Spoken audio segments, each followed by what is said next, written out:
بہت عرصہ پہلے کی بات ہے، ایک خوبصورت اور پرامن ریاست میں ایک نوجوان شہزادی رہتی تھی جس کا نام مہر جہاں تھا۔ وہ اپنی عقل، حسن اور دل کی مہربانی کے لیے مشہور تھی۔ مہر جہاں کے والد بادشاہ شاہ مراد ایک نیک دل اور انصاف پسند حکمران تھے۔ شہزادی کا دل ہمیشہ عوام کی خدمت کرنے کے لیے تڑپتا رہتا تھا۔ وہ ہمیشہ محل کے دروازے کھول کر غریبوں اور ضرورت مندوں کی مدد کرتی تھی۔ اس کے باوجود وہ ایک اکیلا پن محسوس کرتی تھی، کیونکہ اسے اپنی دنیا سے باہر کچھ نیا تجربہ حاصل کرنے کی آرزو تھی۔ ایک دن شہزادہ آریان کا ذکر سنایا گیا۔ وہ ایک خوبصورت اور طاقتور شہزادہ تھا جو ایک قریبی ریاست کا وارث تھا۔ آریان اپنی سلطنت کے لیے بہت سی جنگوں میں حصہ لے چکا تھا اور ہر میدان میں کامیاب رہا تھا، لیکن اس کے اندر ایک خالی پن تھا۔ شہزادہ آریان کا دل ہمیشہ ایک خاص جادوئی پھول کی تلاش میں مگن تھا، جس کا ذکر اس کے بزرگوں نے کیا تھا۔ کہا جاتا تھا کہ جو شخص اس پھول کو حاصل کر لے گا، اس کی سلطنت ہمیشہ خوشحال اور کامیاب رہے گی۔ لیکن یہ پھول نہایت نایاب تھا اور صرف وہی اسے حاصل کر سکتا تھا جو دل میں سچائی اور بہادری رکھتا ہو۔ شہزادہ آریان نے اس پھول کی تلاش کے لیے ایک طویل سفر شروع کیا۔ وہ اپنی سلطنت کو چھوڑ کر ایک پھول کو تلاش کرنے نکل پڑا، مگر شہزادہ آریان کا دل تھوڑا غرور اور خود پسندی سے بھرا تھا۔ اس کا ماننا تھا کہ وہ اپنے طور پر اس چیلنج کا سامنا کر سکتا ہے اور کسی کی مدد کی ضرورت نہیں۔ شہزادی مہر جہاں نے جب یہ سنا تو وہ بہت متاثر ہوئی۔ اس نے سوچا کہ شاید وہ شہزادہ آریان کی مدد کر سکتی ہے، کیونکہ اس کا دل ہمیشہ دوسروں کی مدد کرنے کے لیے تیار رہتا تھا۔ وہ جانتی تھی کہ اس پھول کو تلاش کرنا صرف طاقت یا بہادری سے نہیں، بلکہ عقل، محبت اور ایک دوسرے کی مدد سے ممکن ہے۔ ایک دن شہزادی مہر جہاں نے فیصلہ کیا کہ وہ خود بھی اس سفر پر نکلے گی۔ اس نے محل کے دروازے سے باہر نکل کر ایک سادہ لباس پہنا اور اپنے وفادار خادم کو ساتھ لیا۔ وہ شہر کے باہر جا کر شہزادہ آریان سے ملی۔ شہزادی نے آریان کو کہا، میں جانتی ہوں کہ تم اس پھول کی تلاش میں ہو اور مجھے یقین ہے کہ تمہارے ساتھ یہ سفر کامیاب ہوگا۔ میں تمہاری مدد کر سکتی ہوں۔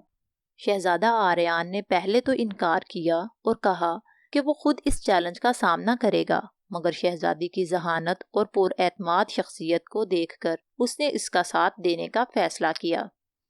دونوں نے سفر شروع کیا اور مختلف راستوں پر کئی مشکلات کا سامنا کیا۔ سب سے پہلا چیلنج تھا ایک گھنا جنگل جس میں خوفناک جانور رہتے تھے۔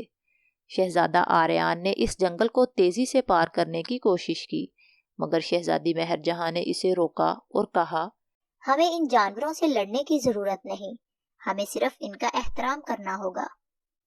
شہزادی مہر جہاں نے جنگل کے درختوں سے کچھ جڑی بوٹیاں لیں اور ان سے خوشبودار دھواں نکالا۔ اس سے جنگل کے جانور پرسکون ہو گئے اور وہ راستہ صاف ہو گیا۔ شہزادہ آریان نے مہر جہاں کی حکمت اور نرم دلی کو سراہا۔ اس کے بعد دونوں کو ایک دریا عبور کرنا تھا جس کا پانی بہت تیز تھا اور ایک خوفناک طوفان آ رہا تھا۔ شہزادہ آریان نے فوراً کشتی تیار کرنے کا فیصلہ کیا، لیکن شہزادی نے کہا، ہمیں کشتی کی نہیں، ہم سب کو مل کر اس دریا کو پار کرنے کی حکمت تلاش کرنی چاہیے۔ شہزادی نے دریا کے کنارے کچھ درختوں کی ٹہنیاں اور پتھر جمع کیے اور ان سے ایک طویل پل بنایا۔ دونوں نے مل کر دریا پار کیا اور ایک دوسرے کی مدد سے طوفان کا مقابلہ کیا۔ شہزادہ آریان حیران رہ گیا کہ مہر جہاں کی ذہانت اور اس کی محبت سے کی گئی کوششیں ہر مشکل کو آسان بنا دیتی تھیں۔ آخرکار وہ دونوں ایک بلند پہاڑ کے اوپر پہنچے جہاں جادوئی پھول کھلتا تھا، لیکن وہاں ایک دیو کا غار تھا جس کے بارے میں کہا جاتا تھا کہ وہ ہر آنے والے کو روک لیتا ہے۔ شہزادہ آریان نے فوراً اپنے طاقتور ہتھیاروں کو تیار کیا، لیکن شہزادی مہر جہاں نے کہا، ہمیں اس دیو سے لڑنے کی ضرورت نہیں، ہمیں اس کے ساتھ بات کرنی ہوگی۔ شہزادی مہر جہاں نے دیو کو عزت دی اور اس سے بات کی۔ اس نے دیو کو بتایا کہ وہ کسی کو نقصان پہنچانے کی بجائے اس سے مدد لے کر اپنے سفر کو مکمل کرنا چاہتی ہے۔ دیو نے شہزادی کی بات سنی اور اس کا دل نرم پڑ گیا۔